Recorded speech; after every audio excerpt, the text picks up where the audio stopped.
It's the start of 2024 and we're here at Phantasialand in Germany and we're asking the question, how good is Taron in 2024? This much loved roller coaster in Klugheim at Phantasialand opened in 2016. One of the most hyped up roller coasters in the world, one of the much loved roller coasters in the world, and gave in a new phase of Intamin roller coasters, launch coasters that people absolutely love. So how does it compare to the modern equivalent, and is it still a good roller coaster in 2024?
Wow.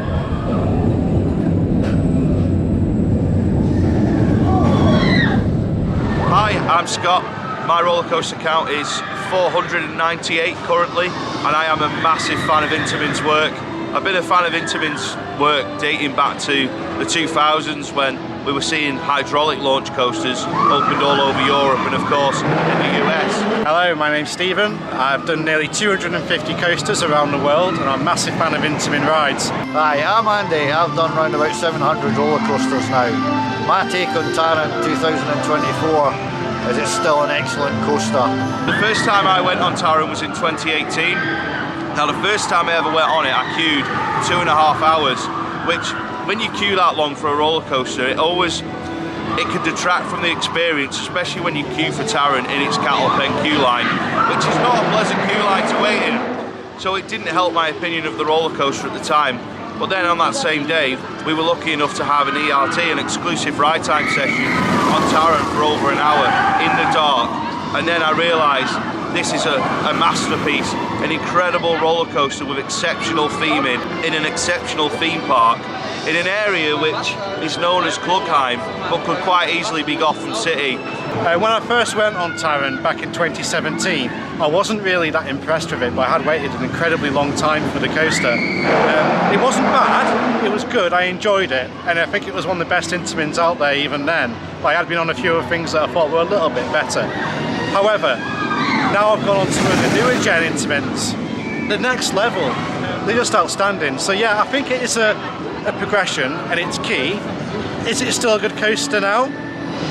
Yes. If you haven't done it, make sure you come and do it. Is there better out there?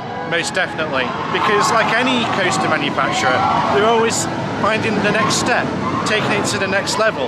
And I really think Intamin are onto a winner with their new coasters. I like the way the launches in this in particular and the technology that's come a long way since obviously the first launch coasters I've done. This is one of the more intense ones, which I really enjoy about that with Taron. Obviously other ones are slightly less, some are more powerful, but that's one of the things with Taron I really enjoy, the fact technology's come a long way since obviously the first launch coaster I've ever been on, which going back a while now, we'll not say how long. But yeah, that and its theming. When you're going around on Taron, as a roller coaster enthusiast, your instinct is to put your arms up but then when you're going past the theming and you're thinking, wow, I better put my arms in because I'm gonna hit the theming. It has so many interesting elements like that. The ride doesn't invert, and I see a lot of people saying online who've not been on it, oh, it doesn't look that good because it doesn't go upside down, it doesn't do this. This ride does not need to go upside down. Because of the theming, because of the layout, the snappy transitions, the exposure to just a lap bar and feeling like you could fall out at any time with the airtime moments and the closeness to the theming, that really adds to the thrill. And then as you can hear, it's got a very raucous launch, 2 of them in fact, but the second launch is exceptional because you hit it at speed. You're on a rolling LSM launch, you come round the corner, straight into the launch, and then you can really feel it on your backside, on the seat. You can feel the train vibrating through that launch in a good way. It's very thrilling, very forceful, very intense, and very enjoyable. And that is, for me, what makes Taron still a great coaster in 2024.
So the legacy of Taron, I think, is it was just a major stepping stone in roller coaster technology.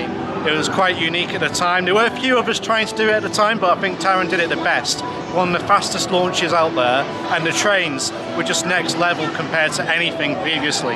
So I think it was a massive step from being an okay coaster to a great coaster, and then the new ones, excellent coasters, and Taron has that legacy of that development phase.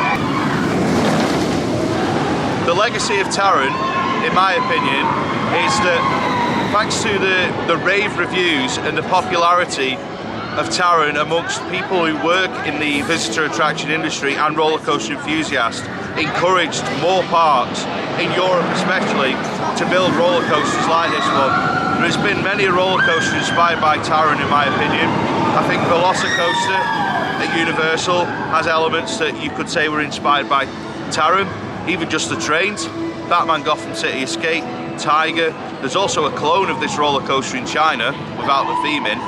This roller coaster, it's responsible, in my opinion, for a lot of new Intamin launch coasters being bought by parks all over the world because they'll have seen the popularity of Taron, they'll have seen the rave reviews amongst enthusiasts, general theme park goers, and people in the industry who have all said that Taron is an incredible roller coaster. So for me, Taron is largely to thank for us having so many new LSM launch coasters out there, not just in Europe, but also in America. Unfortunately, we don't have any in the UK.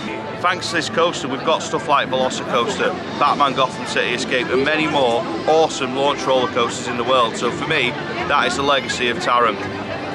Many thanks for watching this video. If you have enjoyed it, please hit the like button, there's a little thumbs up below. Also, please let me know in the comment section below what you think of Taron. Is it still a good roller coaster in 2024? Will you be coming to Phantasialand to ride it in 2024? And just what do you think of this roller coaster? Many thanks for watching, and I'll see you in the next video.